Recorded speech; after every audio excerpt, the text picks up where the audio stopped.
I don't think we're currently doomed. To be clear, this is very important. Very importantly, you know, there are people in all parts of the spectrum, from ranging from nothing to worry about, CO2 is just makes things better, to we're doomed and there's nothing we can do about it. I am somewhere in the middle. Yeah. So my concern with the CO2 is not kind of where we are today, or even the current rate of carbon generation, but really if carbon generation keeps accelerating and we keep getting that increase in the Keeling curve, the CO2 parts per million in the atmosphere, and if we keep going and if we're complacent, then I think we could. There's some risk of sort of non-linear climate change. So thus far we've seen the CO2 parts per million be fairly linear on our time scale, although it looks very exponential on geologic time scale. But there are certain potential nonlinear events, like if we raise the temperature to the point where we melt the Siberian traps or something like that, and methane escapes. Yeah, there's just a massive amount of sort of frozen dead plant and animal matter in Siberia. There's potentially trapped gases deep in the ocean. If the ocean warms, that could be released. So these are just risks that are not wise to take. And since we know that long term we're going to have renewable energy anyway, because we'll run out of oil and gas. It's not going to last forever.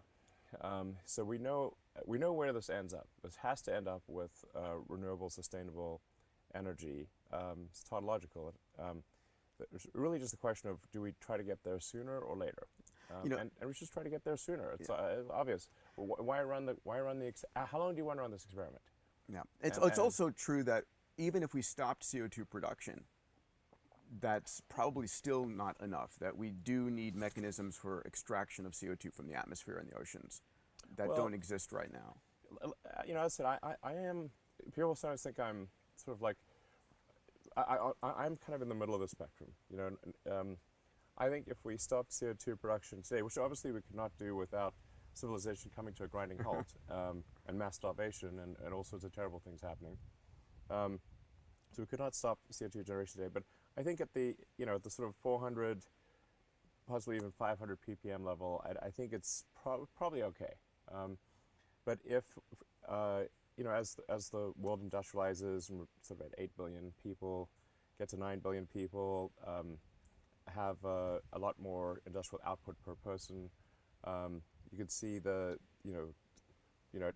what might be okay at sort of 400 or 500 parts per million of CO2 in the atmosphere might become quite dire at 1,000. Yeah. And the trend is certainly in that direction if we don't do anything about it. So that's why I think it's just probably an unwise experiment to run.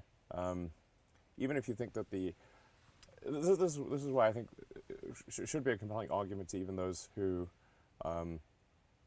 would assign a low probability to increased CO2 causing problems. Like, let's say you think it's 99.9% likely that adding all the CO2 to the ocean's atmosphere is going to be fine. So you're saying there's a 0.1% chance of disaster. Well, there's only one. So right now we're going to get one planet.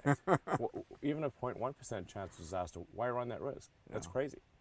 So I think what's likely to play out is that we will continue to add a lot more CO2 to the ocean's atmosphere, and also ocean acidification, as you know, is also an issue. It's you don't want to sort of add carbonic acid to the oceans and change the pH level, because it destroys reefs and all that. So which it's actively doing right now as we're watching. Yeah, exactly.